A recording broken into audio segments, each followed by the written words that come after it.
Olá, tudo jóia? Na aula de hoje a gente vai fazer uma introduçãozinha sobre o que é equilíbrio iônico. Porque com certeza você já ouviu falar em KI, KA, KB, mas e aquela coisa, o que é o equilíbrio iônico? Por isso a gente vai começar a nossa aulinha hoje entendendo sobre o que é equilíbrio e o que é iônico também. Quando a gente está falando de equilíbrio, na reação química, eu estou falando que a velocidade da reação direta é igual à velocidade da reação inversa. Então, o que seria isso? A mesma velocidade que eu estou formando o meu produto, eu também estou quebrando o meu produto para ele voltar a ser os meus reagentes. Então, lembrando, tudo que está antes da seta é reagente, tudo que está depois da seta é produto. Então, quando eu estou falando de equilíbrio, quer dizer que neste momento que a velocidade da reação direta é igual à velocidade da reação inversa, eu tenho tudo ali. Eu tenho tantos reagentes formando produtos, como produtos formando reagentes, então eu tenho uma mistura entre A, B e C e D ali naquele sistema. Então, equilíbrio químico, toda vez que você pensar na palavra equilíbrio, quer dizer o quê? Que eu tenho a mesma velocidade de formação da reação direta, sendo a velocidade da reação inversa também, tá? E quando a gente fala iônico, iônico a gente lembra de quê? De íons. Então, são compostos carregados. Esses compostos carregados, eles podem ser tanto positivamente quanto negativamente. Lembrando que a gente tem dois casos. Quando eu perco elétrons, eu fico com esse íon carregado o quê? Positivamente, porque elétron é carga negativa. Se eu perdi, eu fico o quê? Carregado positivamente. E aí a gente tem a presença dos cátions. Cátions têm cargas positivas. Agora, se eu ganho elétrons, se eu estou ganhando elétrons, eu tenho carga o quê? Cargas negativas, porque elétron é negativo. Se eu ganho elétron, eu estou ganhando coisas negativas e minha carga fica negativa. E aí eu tenho a presença dos ânions. Mas aí você vai me perguntar, mas como que é essa formação desses íons, professor? E como que eles vão estar ali dissociados, por exemplo, no meio aquoso? Como que vai ser esse processo? Então, a gente pensa, por exemplo, lá no sais, o NaCl. O NaCl, quando ele está em meio aquoso, ele sofre por um processo de dissociação iônica. Ou seja, o NaCl em água, ele não está na forma de NaCl, ele está na forma de Na+, mais Cl-. E é interessante ressaltar e relembrar que tanto esse cátion quanto esse ânion, o que acontece nisso daqui? A gente tem várias moléculas de água circulando eles. É como se eu tivesse uma moléculazinha aqui, ó, de água, várias fazendo um círculozinho, e no meio eu tenho um cátion ou um ânion. Então esse é um processo que a gente chama de processo de solvatação, tá? E aí eu tenho um cátion e um ânion. E eles podem estar em equilíbrio quando a gente fica falando o quê? Por exemplo, que a gente está falando de formação de cátion e ânion. Quando eu falo de equilíbrio iônico, a gente tem que lembrar que quando a gente fala de base e ácido, isso também acontece. Então, por exemplo, quando eu estou falando de base, eu tenho uma base qualquer que vai formar um cátion e um ânion.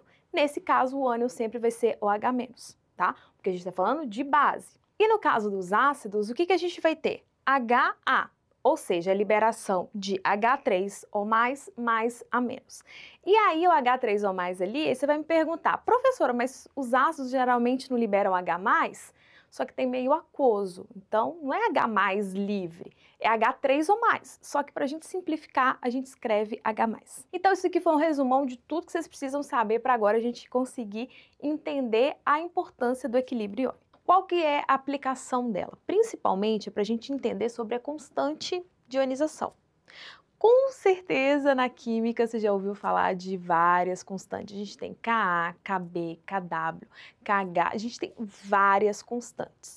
Mas isso é importante para quê? Para a gente entender outros aspectos, né, da química. Então, por exemplo, quando a gente está vendo um ácido ou uma base sendo dissociada, formando o quê? Cátions e ânions, igual a gente viu. Então, eu tenho um HCl formando H3O+, mais Cl-. Tudo que é constante na química, a gente sempre vai ter os produtos sobre os reagentes. Sempre, sempre, sempre vai ser isso.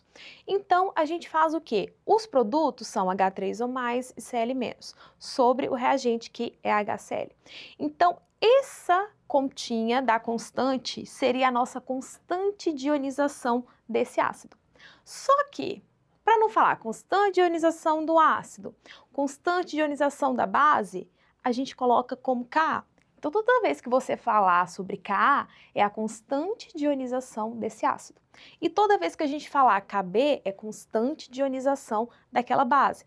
Então, Ka e Kb nada mais é do que Ki, só que é um nome específico que a gente vai levar para aquilo. E aí, quando a gente fala de base, é a mesma coisa, gente. O NaOH vai ser Na+, mais OH-, e aí a constante básica, que no caso é a constante de ionização da base, vai ser o produto sobre o reagente. Então, sempre vai ser isso.